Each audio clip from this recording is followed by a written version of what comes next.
primeiro livro de Reis de Israel, capítulo 19. Eu quero ler com vocês, nesta oportunidade, os oito primeiros versículos.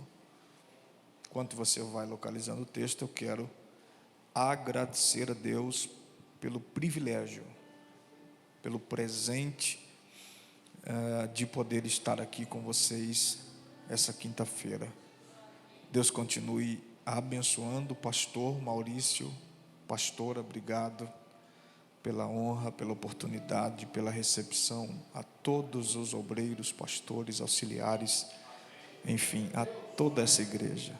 Deus seja louvado pela vida de vocês. Amém. Vamos ler o texto? O versículo 1 até o versículo 8, eu peço que você preste muita atenção, tá? Olha o que diz o texto. E Acabe contou a Jezabel tudo quanto Elias havia feito. Ao mesmo tempo como ele havia matado todos os profetas à espada. Então Jezabel mandou um mensageiro a Elias a dizer-lhe: assim me façam os deuses, e outro tanto, se até amanhã a essas horas eu não fizer com a tua vida como a de um deles. E quando ele viu aquilo, ele se levantou e se foi para escapar com vida, e chegou a Berseba, a qual pertence a Judá, e ali deixou o seu servo. Ele, porém, seguiu a viagem de um dia para dentro do deserto, e chegou e se assentou debaixo de um zimbro, e pediu para si a morte, e disse: já basta, ó Senhor, tira a minha vida, porque não sou melhor do que meus pais. E enquanto ele estava deitado e dormia debaixo do zimbro, eis que um anjo o tocou e lhe disse: levanta-te e come. E ele olhou, e eis que havia um pão assado sobre as brasas e um jarro de água junto à sua cabeça. Ele comeu, bebeu e tornou a deitar-se. Versículo 7. E o anjo do Senhor o tocou novamente pela segunda vez e disse: levanta-te e come, porque a jornada é longa para ti. E ele se levantou e comeu e bebeu, e com a força daquela comida caminhou 40 dias, 40 noites, até o Horebe, o monte de Deus. Antes de você se assentar, eu estava pregando numa igreja próximo aqui, a uns 300 quilômetros, e o pastor da igreja disse assim: gente, olhe dentro da batata do olho do seu irmão. Estava o irmãozinho lá tocando o instrumento, ele olhou para o pastor e disse: pastor, mas olho não tem batata. Ele disse: não tem, mas vai nascer em nome de Jesus. Diga para ele assim: que bom que você veio. Fala com fé para ele, diga: que bom que você veio. Agora diga para ele assim, ó: prepare-se para caminhar.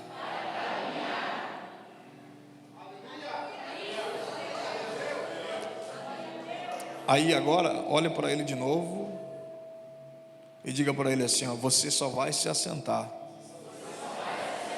se você der um glória bem forte para Jesus aqui.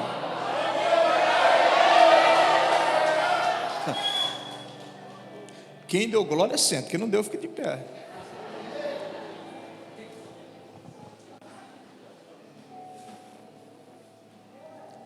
Glória a Deus. Queridos irmãos, me ouça, por favor. O texto que acabamos de ler, 1 Reis, capítulo 19, ele é interessante porque está falando uma história conhecida por todos, que é a história do profeta Elias. Diga: Elias. quem foi esse profeta Elias? Todos nós sabemos, conhecemos que a história deste profeta, o campo biográfico, vem falando do capítulo 17, até o segundo volume de Reis, capítulo 2, quando ele é levado. Esse Elias, ele surgiu, apareceu, o próprio texto diz que apareceu Elias em um lugar, em uma terra chamada Israel, dentro de Israel, uma cidadezinha chamada Samaria. Elias apareceu quando reinava um rei por nome de Acabe, diga Acabe. Acabe, filho de Onri, casou-se com uma mulher chamada Jezabel, e cá entre nós, uma mulher gente boa. Sim ou não? Sim ou não? Esse casamento de Acabe e Jezabel, eles trouxeram em sua bagagem uma adoração a um deus cananeu, chamado Baal. Segundo os historiadores, Baal era o conhecido como deus da fertilidade, o Deus que controlava as estações do ano. A crença deles era que só chovia quando Baal abençoasse, só crescia quando Baal estendia as mãos, só dava certo quando Baal abençoava. Essa era a crença deles. Agora, nesse cenário de idolatria, assassinato, Deus precisava levantar alguém com coragem, diga coragem. Deus precisava levantar alguém com? De repente Deus olha para uma cidadezinha chamada Tisbe, hoje desconhecida, encontra um homem por nome de Elias, diga bem forte, Elias. Agora, o cenário que ele vai aparecer é terrível, porque Acabe e Jezabel eram terríveis. Só que Elias aparece, o capítulo 17, se você voltar um pouco na história, você vai perceber, o capítulo 17 começa, e apareceu Elias, olhou para o rei Acabe e liberou uma palavra. Pastor, que palavra que o Elias liberou? A palavra era essa: o rei Acabe, pois não vai chover, não vai chover. Olha só o que ele vai dizer: nenhuma gota sequer vai cair do céu. Aí ele para, olha para o rei Acabe e diz assim: assim diz eu mesmo. O texto está dizendo, segundo a minha palavra, não vai cair uma gota do céu. Agora vem cá, quem é que disse a palavra? Quem é que disse? Elias. Você já imaginou Deus no trono olhando essa cena? Você já parou para pensar Deus olhando e dizendo assim: rapaz, o homem é corajoso mesmo, está diante do rei, um rei terrível, e está dizendo que não vai chover, e está vindo com uma mensagem de confronto para o rei de Israel. E deixa eu dizer uma coisa para você: Evangelho de Jesus não é só mensagem de conforto, é mensagem de confronto. A palavra que ele traz é essa: não vai chover. Assim diz eu mesmo. O correto era ele dizer o quê? Não vai chover, assim diz o. Ele disse? Não, imagina Deus no céu olhando e dizendo: encontrei alguém com coragem. Aí eu imagino os anjos chegando para ele e dizendo: Jeová, vai fazer o quê? Vai trancar tudo aqui em cima. Mas vai fechar tudo por quê? Porque você não está vendo quem está gritando lá embaixo? Quem? Elias. Quem tem intimidade aqui em cima, quando grita lá embaixo, você não pegou, eu vou repetir. O céu se fechou. Não começou, não caiu uma gota de água. Porque quem tem intimidade lá em cima, quando abre a boca aqui embaixo. Pastor, o céu fechou então. Acabou, nada, nenhuma gota. Só que aí o texto vai dizer que Deus aparece para Elias, depois da profecia, diz assim: capítulo 17, versículo 3: retira-te da que? Retira-te da? Está muito fraco pelo tanto de gente. Retira-te da que? Quem é que estava falando com Elias? Quem é que estava falando aqui? Deus. Quem é que estava falando? Falando com retira-te da. Você percebeu que quem está falando está no mesmo lugar de que quem está ouvindo? Posso repetir de novo? Quem é que está falando? Deus. Falando com. Você percebeu que quem está falando está no mesmo lugar de que quem está ouvindo? Pastor, o que é que o senhor quer aplicar para nós? Eu quero dizer para você que Deus nunca vai te dar um mapa na sua mão e dizer: vai, se vira e veja o que é que vai acontecer. Pastor, o que é que ele faz? Ele vai junto com você. Dá uma olhadinha para quem está do seu lado. Se você pode, pegue na mão dele e diga: ele não vai te dar um mapa e dizer para você: vai e veja o que é que vai dar. Não, ele vai junto com você. Ele vai junto. Ele vai junto. Aí você conhece o texto. O texto diz que Elias vai para onde? Para o Querite. Só que olha a palavra que Deus vai dizer para ele: vai para o Querite, porque eu já ordenei. Eu estou indo versículo por versículo. Vai para o Querite, se esconde lá. 4. E há de ser que beberás. Agora olha o que ele vai dizer: e os corvos te sustentem. Pastor, o que é que o senhor quer aplicar para nós debaixo desse texto? Porque olha só, a direção de Deus. Deus estava dando uma direção, sim ou não? Sim ou não? A direção de Deus inclui provisão. Vai, porque eu já ordenei. Eu vou dizer de novo para você: vai, porque eu já ordenei. A direção de Deus inclui provisão. Diga para quem está do seu lado: a direção de Deus inclui provisão. Diga para ele bem forte assim: ó, Deus nunca vai te mandar para algum lugar sem antes prover a viagem do caminho. Não, ele não acreditou em você. Diga: Deus nunca vai te enviar para nenhum lugar sem antes prover a viagem do caminho. Tem alguém que entende essa palavra aqui essa noite? Pode adorar a Ele.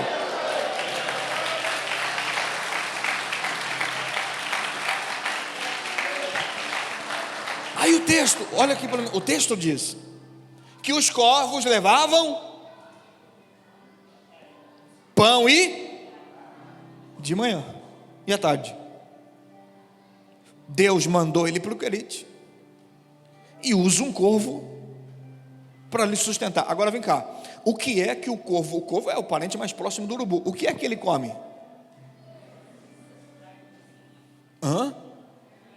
Carniça. Então pera lá, então Deus é capaz de mudar a natureza de um abutre só para prover um profeta?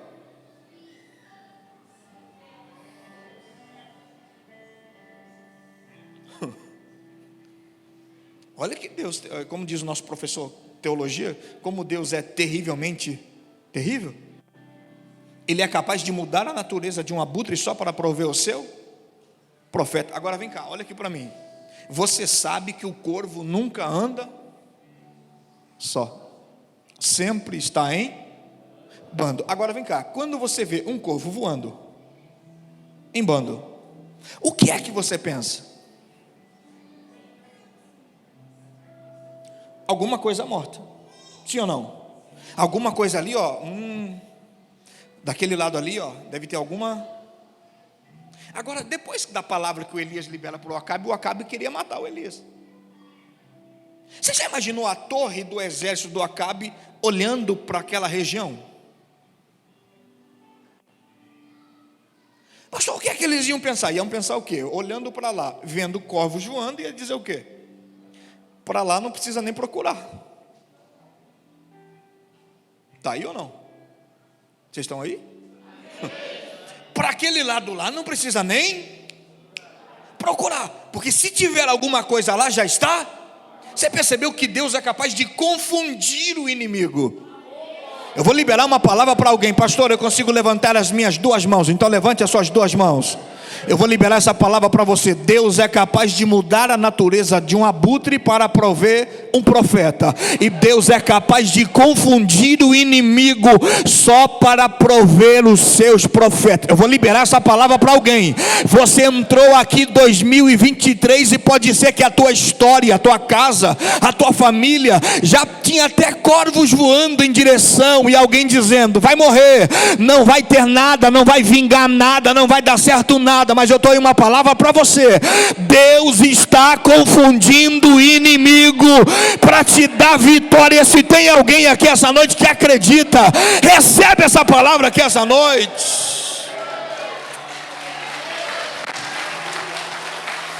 Aleluia, aleluia.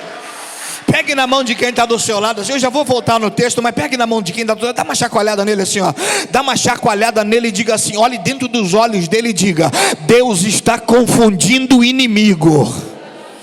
Eu estou sentindo Deus aqui, hein? Diga para ele: Deus está confundindo o inimigo. Não, ele não acreditou ainda em você. Diga para ele: Deus está confundindo o inimigo. A vitória é sua, da sua casa, da sua família. Quem pode adorar a ele? Palavra.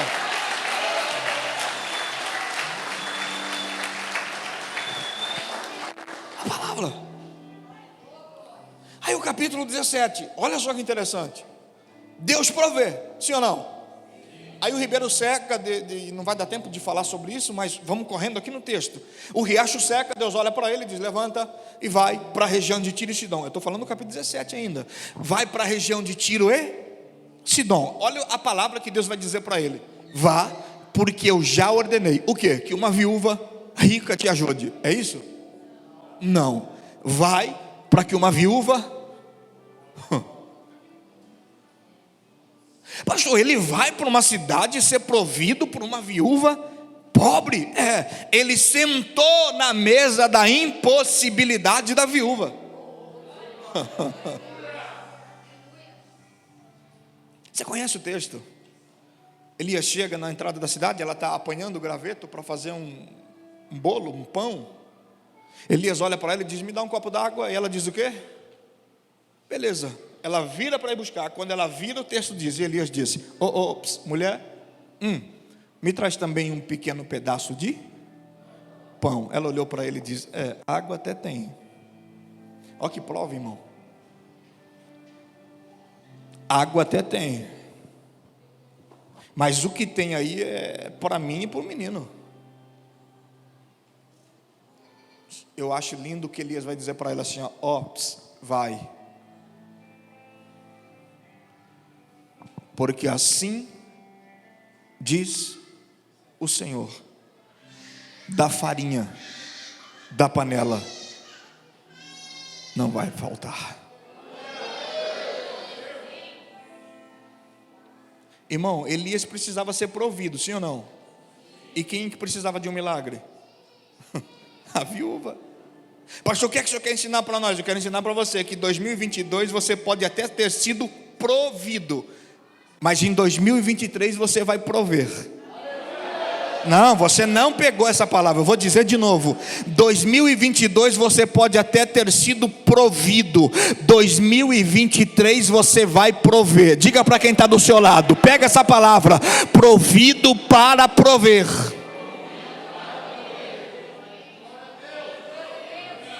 Olha aqui, capítulo 17. O capítulo 18, pastor, por que o senhor voltou? Porque eu preciso explicar para você. Todo contexto sempre explica o texto. Então por que o senhor voltou? Eu voltei para explicar o 19. E em rápidas palavras eu encerro. O capítulo 18 é recheado de informações. Pastor, quais informações? Lembra do confronto do Carmelo? Elias chama os profetas de Baal e diz assim: o Deus que responder com fogo é o Deus de Israel. Aí o texto diz que Elias chama os profetas. Eles de manhã até o meio-dia começam a gritar, chamar: Baal, responde-nos, Baal. E o Baal? Mas era o Deus da fertilidade. Era a crença deles. Baal, responde-nos, Baal. E o Baal? Charles Swindoll escreve um livro sobre a biografia de Elias. Ele diz uma palavra interessante: Elias era debochado. É por isso que tem gente que tem crente que é debochado, porque puxou Elias. Pastor, por que ele era debochado? Porque Elias olhou os profetas clamando, gritando, e o texto diz, se cortando, sangue descendo, e nada de Baal responder. Elias olhou para eles e disse assim: vocês precisam gritar mais alto. Pode ser que o Deus de vocês está. Que Deus é esse? Pode ser que o Deus de vocês, o texto, está viajando. Chama mais alto. E Baal, nada. Aí de repente Elias toma a palavra. O texto diz, conserta o altar para dificultar, coloca água em volta e faz uma oração. Só que olha o texto, o peso do texto. O texto está dizendo assim, ó, que Elias perdeu mais tempo consertando o altar do que orando. Entendeu ou não? Ele consertou o altar, estava tudo bagunçado, sangue descendo, tudo bagunçado, porque Baal não respondeu. Ele consertou o altar e faz uma oração: ó Deus de Abraão, Isaque e Jacó,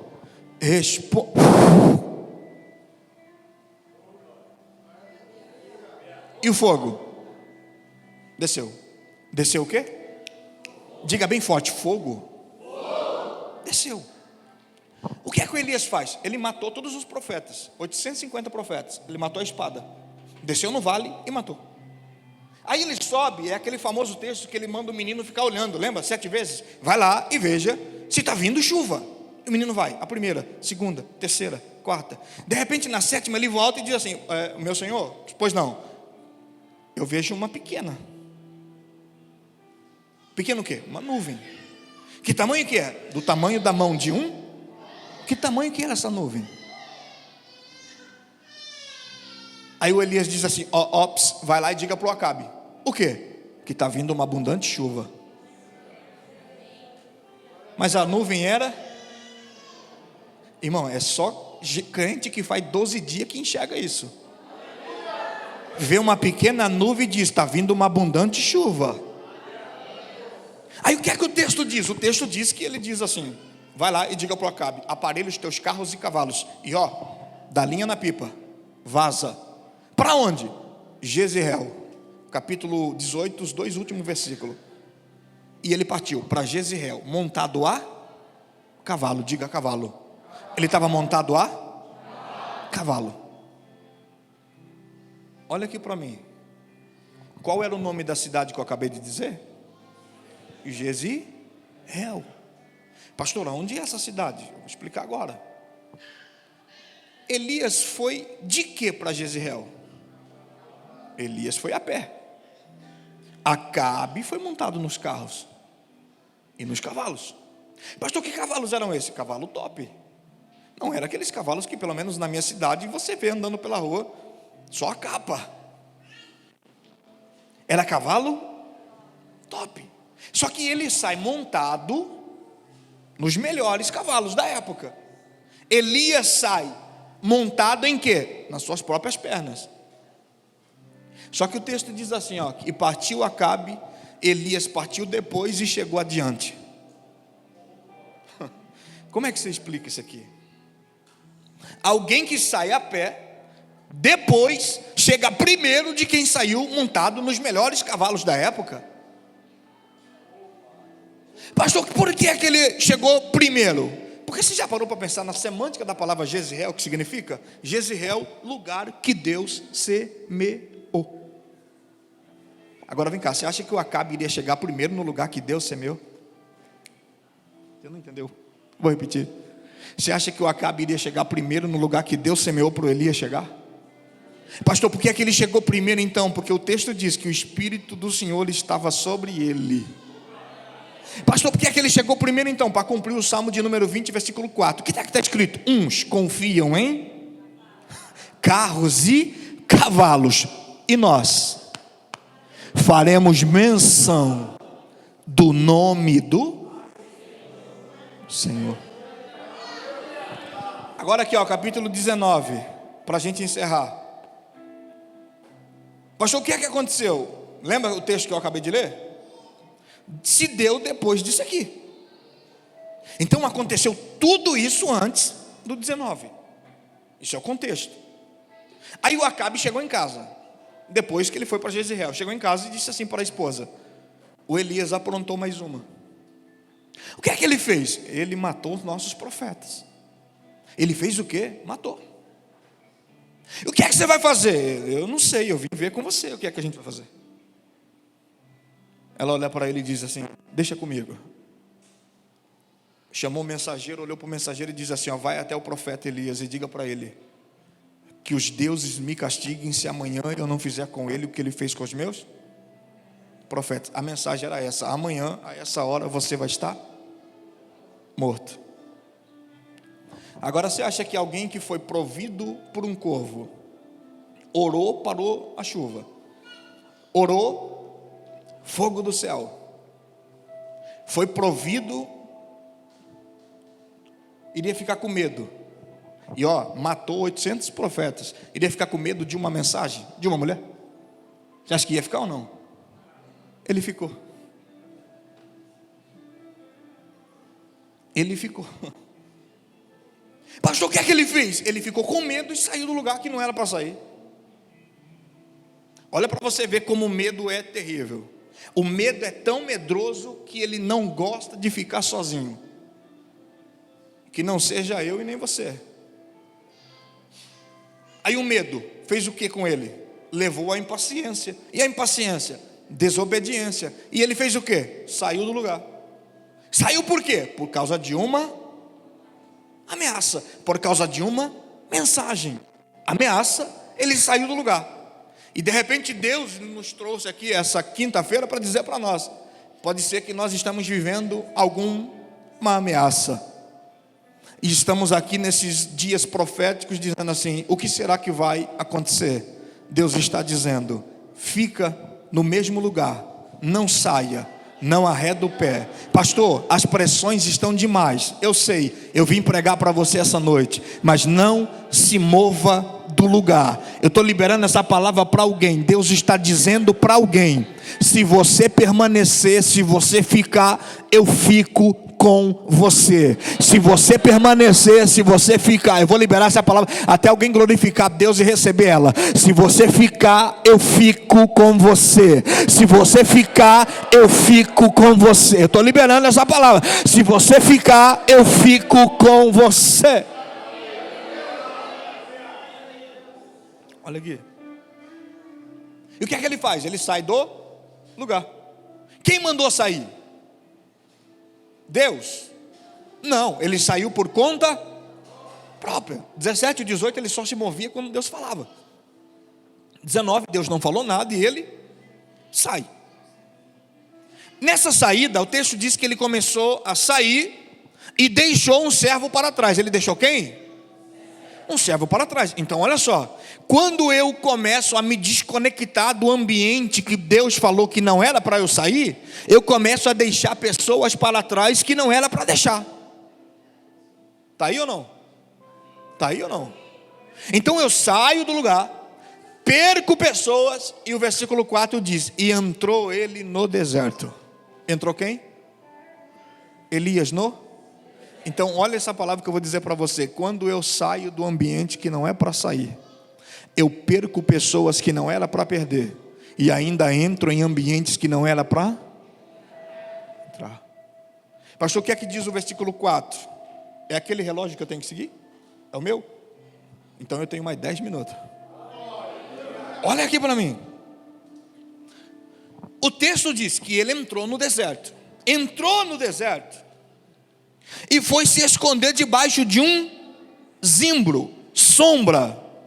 Aí ele está debaixo do zimbro, debaixo da sombra, segundo a botânica, 3 a 6 metros, descansando da beleza. De repente ele olha para a circunstância e diz assim: já basta. O texto que nós lemos: eu não quero mais viver. Senhor, tira a minha vida. Olha a autocomiseração: porque eu não sou melhor do que meus pais.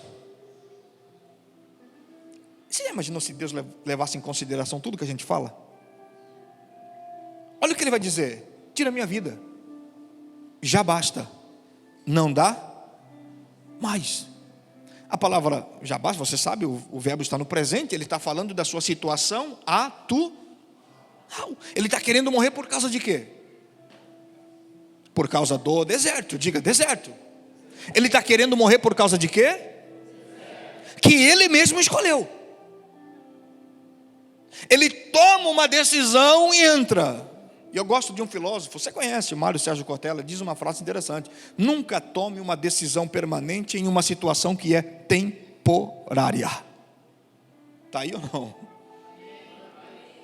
E ele disse: já basta, eu quero, a situação que eu estou atual é essa, irreversível, quero morrer, não tenho coragem de me matar, mas se o senhor quiser me levar, leva. É isso que o texto está dizendo. Aí o texto diz assim: porém, o anjo do Senhor. Você já parou para analisar o que significa a palavra porém? No latim, pro inter. Transliterando ela para o hebraico e para o português, ela tem o mesmo significado. A palavra pro inter, porém, significa ato contínuo. Ato com? Pois o que é? Vida que segue. Vida aqui? Diga bem forte: ato contínuo. Vida aqui. Elias estava querendo o quê? Não, está muito fraco, olha aqui para mim. Elias estava querendo o quê? Morrer. Só que enquanto ele estava querendo morrer, o céu se abriu dizendo: vida que segue. Não, você não entende. Eu vou repetir de novo para alguém, só 10 pessoas pegou. Levante as suas mãos. Tem gente que está vivendo como as crises do profeta Elias. Está vivendo uma situação que você acha que é irreversível, que você acha que não tem mais jeito, que você acha que não tem mais saída. Está dizendo: Senhor, não dá mais, não tem mais. Mas o céu se abriu aqui em Piracicaba essa quinta-feira para dizer para você: vida que segue, vida que segue. Pega na mão de quem está do seu lado, pega na mão dele, dá uma chacoalhada, balança ela até ele ficar nervoso e diga para ele: para de se lamuriar por coisas que já passou, para de ficar chorando por coisas que já passou. E pastor, qual é a palavra para mim? Vida que segue, vida que segue, vida que... Eu estou liberando essa palavra para alguém. Se o teu 2022 foi só de choro, tristeza, lamúria, Deus está dizendo: 2023 é o ano de você seguir.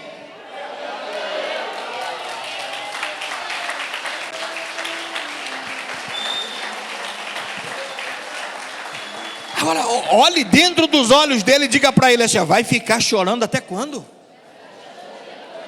Vai ficar perdendo tempo até quando?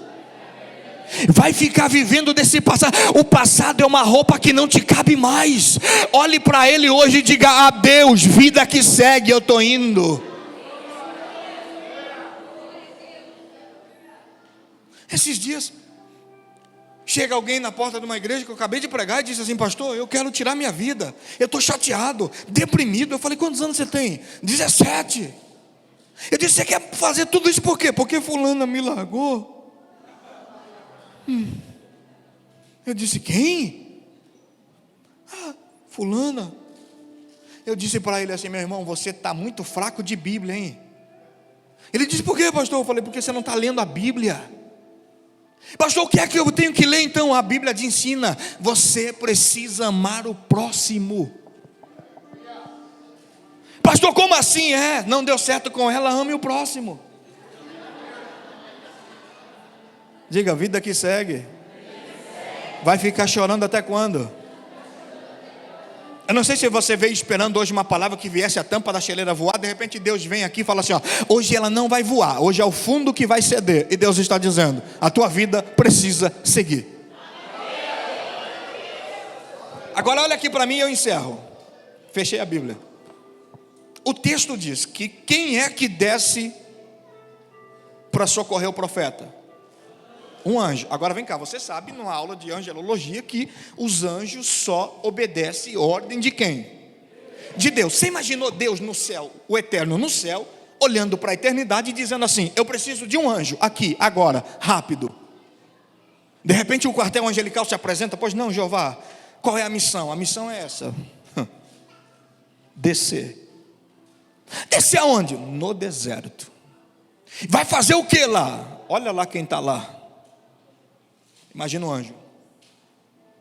O profeta Elias, ele mesmo. Mas Jeová, o profeta do fogo? Do fogo. O profeta que orou e o Senhor fechou o céu? Ele mesmo. Está lá porque, eu sei assim, imagina o anjo conversando com Deus: eu sei que não é da minha conta. Tem gente assim ou não? Conhece? Eu sei que não é da minha conta, mas por que está lá? Está lá porque preferiu olhar para a ameaça de uma mulher do que olhar para a minha palavra. Está lá, chateado, triste, deprimido, pedindo para morrer. Pedindo para morrer por quê? Porque saiu de onde não era para sair. Jeová está chateado, deprimido, triste, postando em rede social que está se sentindo triste só por causa disso aí. Ele está triste porque saiu de onde não era para sair, e ainda deixou quem não era para deixar, e para fechar, entrou ainda não era para entrar, agora está lá. Onde é que está o pastor? Onde é que estão os irmãos? No mesmo lugar que você deixou. Jeová, sim, ele te abandonou, e vai fazer o quê? Vai descer lá. Ele pode ter me abandonado, mas eu não abandono, ele desce. Pastor, o que é que o céu então está me ensinando nessa quinta-feira? Está te ensinando que pode ser que você está vivendo crises que você mesmo pegou pela mão, você mesmo entrou, e Deus está dizendo: você tomou essa decisão, você é livre para escolher o que quiser, você entrou, mas eu não abro mão de você. O céu já se abriu aqui essa noite e está te dizendo: eu já estou entrando em movimento para te buscar, eu já estou entrando em movimento para te resgatar. Olha aqui para eu encerro. Olha o que o texto vai dizer. O texto diz que Deus diz para o anjo: pega pão, pega água e desce. Da onde é que surgiu esse pão? Essa água? E olha só, depois você continua lendo em casa. Que comida é essa que alguém anda 40 dias e 40 noites e não tem fome? De onde é que desceu esse pão? Irmão, anote o que eu vou dizer no seu coração: comida para profeta desanimado, só Deus. Aí o anjo dá pão e água, chama ele e diz aqui: levanta, come. E o anjo ficou olhando. E o Elias levantou, comeu, bebeu e dormiu. Você imaginou o anjo olhando para Deus e dizendo assim: eu vou voltar para cima? Não dá. Jeová, perda de tempo. Por quê? Porque está chateado, deprimido e quer nada não. Aí imagina o anjo voltando. Jeová diz: vai fazer o que aqui? Desce de novo, volta lá. Mas Jeová, dormiu de novo. Chama ele. Agora você vai chacoalhar ele e vai dizer para ele: levanta. Olha, a palavra do anjo mudou. Levanta, come, bebe, porque te será muito longo. Lembra que eu disse no começo? Prepare-se para caminhar. Prepare-se para caminhar. O que é que o anjo faz? Toca nele. Quantas vezes? Quantas vezes? 2. Para ensinar o que para nós? Eu encerro. Para ensinar para nós que a primeira lição que Deus vai fazer para te resgatar, para te tirar dessa situação que você mesmo entrou, é colocar o céu em movimento. Os anjos vai descer para socorrer. E a segunda, pastor? A segunda é essa: Deus vai insistir. Deus vai insistir. Posso colocar de pé? Posso? Se coloque de pé, eu quero orar com você. A primeira coisa que Deus vai fazer é colocar o céu em. A segunda é eu não sei com você, mas comigo pelo menos o céu já insistiu muitas vezes. E você acredita que enquanto eu estava vindo para cá, Deus estava dizendo assim: é hoje que eu vou pegar pessoas naquela casa por dentro e vou começar a fazer eles andar novamente.